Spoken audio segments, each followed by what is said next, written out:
Hello friends, welcome to my channel. आज हम लोग 100 मॉक क्वेश्चन करने जा रहे हैं यूपी पीसीएस से रिलेटेड हैं। ये वीडियो अच्छी लगे तो चैनल को लाइक और सब्सक्राइब जरूर कर दीजिए। तो राज्यपाल की नियुक्ति कौन करता है? तो राज्यपाल की नियुक्ति आपका राष्ट्रपति करता है। तो दूसरा प्रश्न, संविधान के किस अनुच्छेद में कहा गया है कि राज्य की समस्त कार्यपालिका शक्ति राज्यपाल में निहित है? तो ये 154। राज्यपाल पद के लिए उम्र सीमा क्या निश्चित की गई थी? राज्यपाल के लिए उम्र सीमा 35 निश्चित की गई है। निम्नलिखित में से किसकी नियुक्ति राज्यपाल नहीं करता? तो इसमें उच्च न्यायालय के मुख्य न्यायाधीश की नियुक्ति राज्यपाल नहीं करता। बाकी मुख्यमंत्री की नियुक्ति, महाधिवक्ता की नियुक्ति और मंत्रियों को शपथ दिलाता है। राज्यपाल के निम्नलिखित पदाधिकारी में किसके समक्ष शपथ ग्रहण करना पड़ता है? तो राज्यपाल को उच्च न्यायालय के मुख्य न्यायाधीश के ही इनको शपथ दिलाता है। संविधान के किस अनुच्छेद में कहा गया प्रत्येक राज्य में एक राज्यपाल होगा? तो 153 में कहा गया है। डैश की रिपोर्ट राज्य में राष्ट्रपति शासन को लागू करता है? तो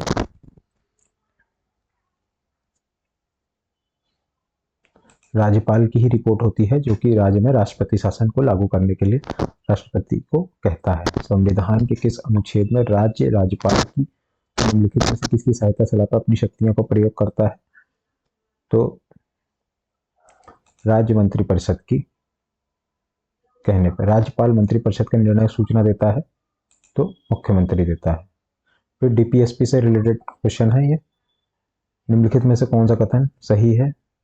तो टीपीएसपी से निदेश तत्वों को न्यायपालिका संरक्षण प्राप्त है। निदेश तत्वों को राज्य लागू करने के लिए बाध्य है। कानून बनाते समय निदेश तत्वों को ध्यान में रखना चाहिए कि राज्य के कर्तव्य क्या है और न्यायालय द्वारा बाध्यता।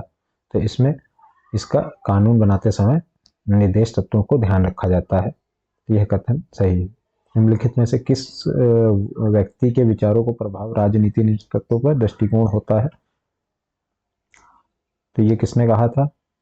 यह महात्मा गांधी जी ने कहा था। नीति निर्देश तत्व चेक के समान जो कि बैंक की इच्छा पर छोड़ दिया गया है, ये किसने कहा था? ये आपका केटी शाह ने कहा था। राज्य के नीति निर्देशक तत्व कहाँ से लिए हैं? तो ये आयरलैंड से लिए गए हैं। नीति निर्देशक तत्वों में कितने वर्ष तक बच्चों को? तो 14 वर्ष के बच्चों तक को निःशुल्क शिक्षा प्रदान की गई है। राज्य के नीति निर्देशकों का एक उद्देश्य क्या है? तो यह एक उद्देश्य है सामाजिक लोकतंत्र की स्थापना करना। राजनीति निदेशक तत्व का विशेष महत्व क्या है? तो यह राज्यों के लिए है। नीचे लिखे कौन से सिद्धांत नीति निर्देशक तत्व में शामिल नहीं है? तो बाल विवाह संबंधित, न्याय शिक्षा प्रजातंत्र से, शासन सुधार संबंधित और आर्थिक व्यवस्था संबंधित। तो ये बाल विवाह संबंधित नहीं है, डी ऑप्शन हो जाएगा। नीति निर्देशक तत्व मौलिक अधिकारों कौन सा अंतर नहीं है? तो मौलिक अधिकारों में संशोधन नहीं किया जा सकता जबकि तत्वों में संशोधन किया जाता है। राजनीति निदेशक तत्व भारतीय संविधान के किस अध्याय और किस अनुच्छेद में वर्णित है? तो डीपीएसपी आपका चतुर्थ अध्याय 36 से 51 तक का डीपीएसपी है। फिर भारतीय संविधान की प्रस्तावना। भारतीय संविधान की प्रस्तावना क्या है? यह एक कविता है, लंबी है, लघु है, तो यह एक परिचय है।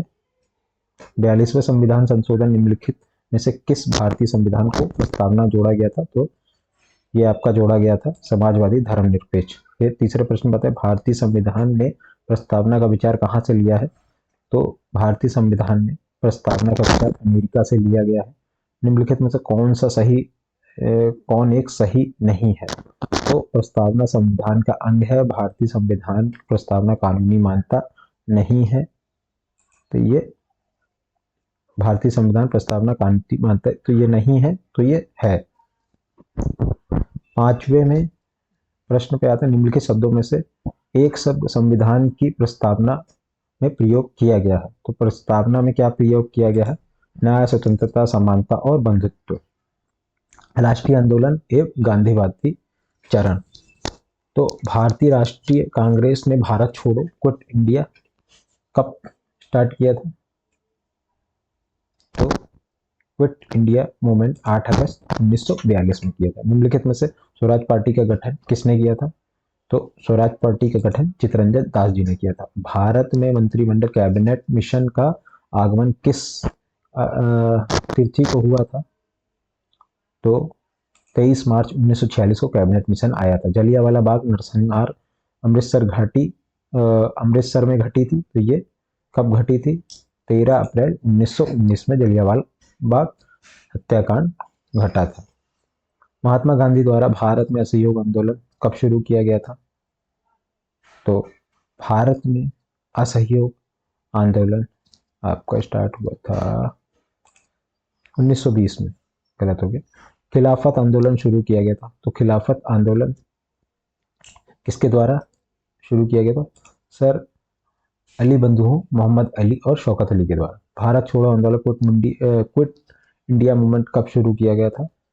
तो ये आपका भारत छोड़ो आंदोलन 1942 में क्विट इंडिया मूवमेंट, यहीं से हम लोग को आज़ादी मिली। फिर सर स्टैनफोर्ड क्रिप्स द्वारा क्रिप्स मिशन कब आया?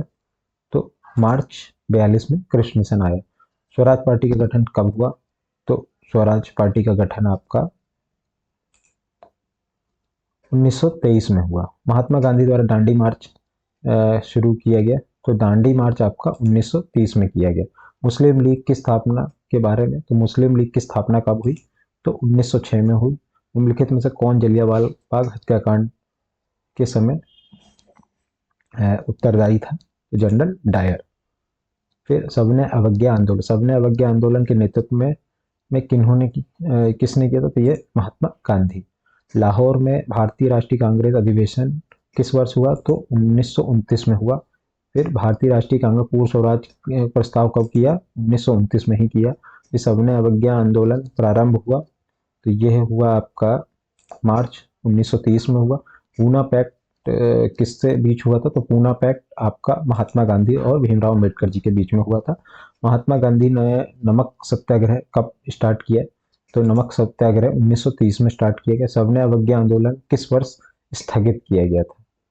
ये आपका 1934 में स्थगित किया गया था। 1932 ब्रिटिश रैमसे मैकडोनाल्ड ने सांप्रदायिक पंचक की घोषणा की। इसके द्वारा निम्न में किसके पृथक निर्वाचन के अधिकार हुए थे? तो ये हरिजन। दांडी यात्रा क्यों प्रारंभ हुई थी? तो दांडी यात्रा नमक कानून तोड़ने के उपलक्ष्य में हुई थी। गुजरात में बारडोली सत्याग्रह का नेतृत्व किसने किया था? तो ये सरदार वल्लभ भाई पटेल ने किया था। फिर भारत छोड़ो आंदोलन, भारत के इतिहास में 8 अगस्त 1942 का क्या महत्व है? तो 8 अगस्त 1942 को महात्मा गांधी द्वारा आयोजित भारत छोड़ो आंदोलन हुआ था। फिर करो या मरो, तो ये करो या मरो नारा किसने दिया था? भारत छोड़ो आंदोलन में। फिर द्वितीय विश्व युद्ध के दौरान त्याग पत्र पर ब्रिटेन के प्रधानमंत्री कौन थे? तो विंस्टन चर्चिल थे। भारत छोड़ो आंदोलन किसके नेतृत्व में प्रारंभ हुआ? तो भारत छोड़ो आंदोलन महात्मा गांधी के नेतृत्व में प्रारंभ हुआ। द्वितीय विश्व युद्ध कब तक चला? तो 1939 से 1945 के बीच में चला। वर्धा का दूसरा नाम क्या है? तो वर्धा का दूसरा नाम है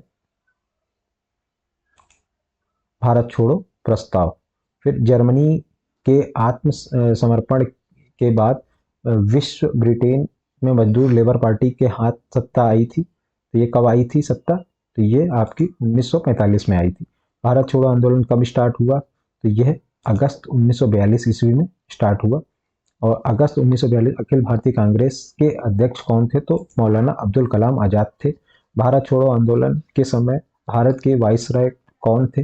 तो भारत छोड़ो ये थे लिंगलिंगो, सॉरी ये गलत हो गया, तो इसके थे लिंगलिंथिंगो। फिर भारत सामाजिक एवं धार्मिक सुधार आंदोलन प्रारंभ हुआ। चलिए इस पर प्रश्न देख लेते हैं।